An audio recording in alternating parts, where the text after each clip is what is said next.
Hey guys, what's up? Today I just decided to do a quick rundown of my ETEK 4. So let's just jump right into it. When you first get the ETEK, you'll see that it comes in a nice hardcover plastic case with a heavy-duty zipper to keep everything tight and secure. So when you first open up the marker, you'll see that it includes a barrel cover, a a toolkit, spare parts, gun lube, the actual marker itself, the manual, and a two-piece barrel. So the manual of the gun is very detailed. It's full color. Everything that's in there. I'd definitely recommend reading this. It'll get you to know the gun inside and out, and it'll really help you apply better. Now the actual marker itself weighs maybe 2.5 pounds with rubberized grips, a double trigger, a very tight and secure clamp feed neck, and an electronic board in the gun for operations, as you can see.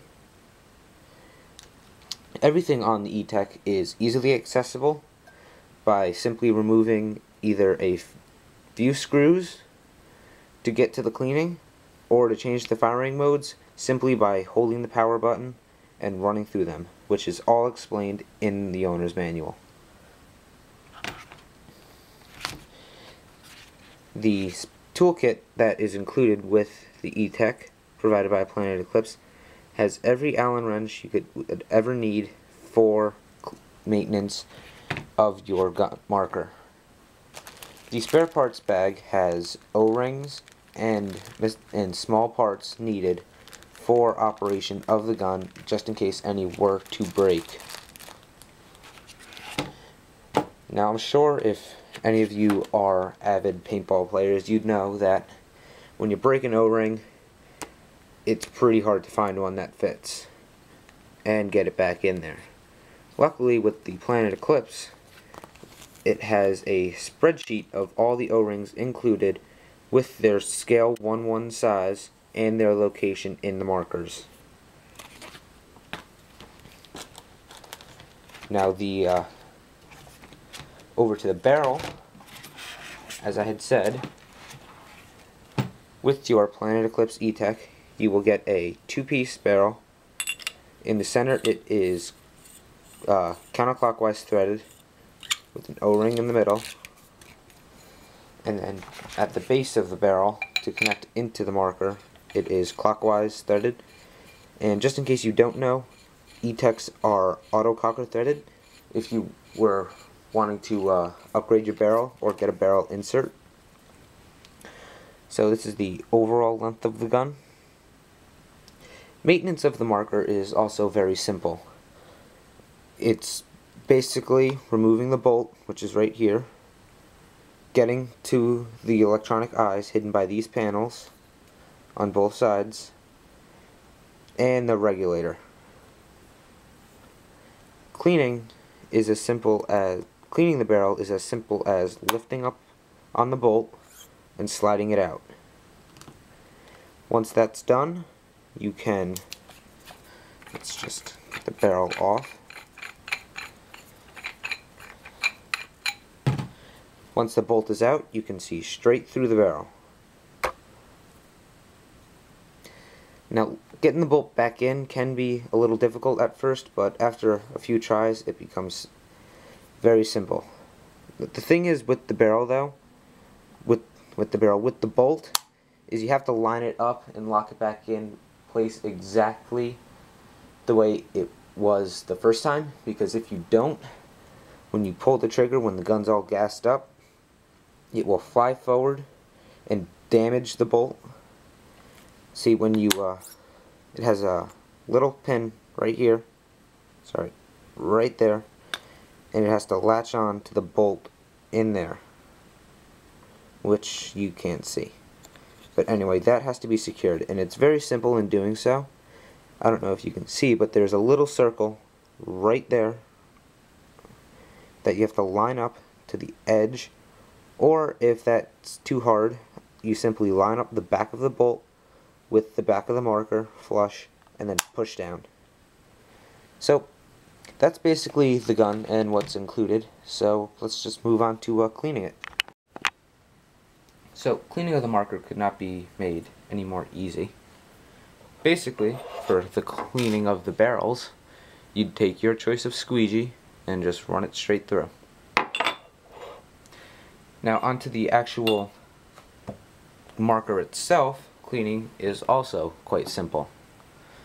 To clean the bolt, you simply slide it out, and this entire gun can be cleaned with almost just Q-tips. So you'd run a Q-tip around the two O-rings and down the barrel, the bolt itself, to get all the dirt off, and then take your included lube, re-lube the two O-rings and a little bit in the two notches on both sides of the bolt, and then slide it right back in. And it's very important, once again, that you keep it all lined up so the bolt's in there nice and tight the way it should be. So that's the bolt of the gun. To get to the eyes of the gun, you take your included Allen wrench and put it in and remove the center screw. That then loosens up the plate right here. When you pop that plate out, two wires will be exposed. You will remove the two wires from here, make sure they stay connected, and simply clean it off with a Q-tip. It's just the same. Replace it, put it back right the way you found it, and put the plate back on.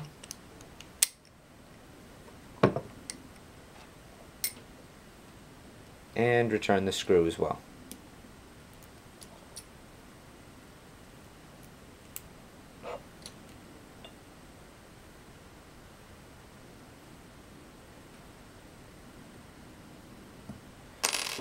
And you want to do the same thing for the other side as well.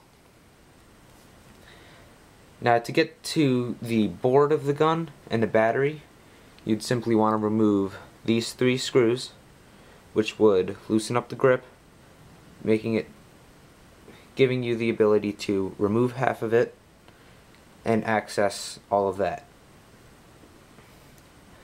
And you'd also want to get in here to the regulator and all this stuff and clean that, but I mean, you don't need to do that every single time, and it's all explained, as I said, in the manual.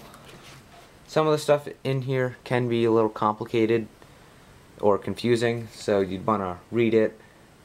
If you have a shop near you, I'd definitely recommend, before buying this, ask some questions, have them simplify some stuff for you. Oh, just as some of you may know, the ETEK comes in two models, the FM and the AM. Sorry, the LT FM. It's a radio. The LT and the AM. I have the AM model. The LT model runs for 500 and the AM runs for 600. So yeah, that's basically the ETEK. Thanks for watching.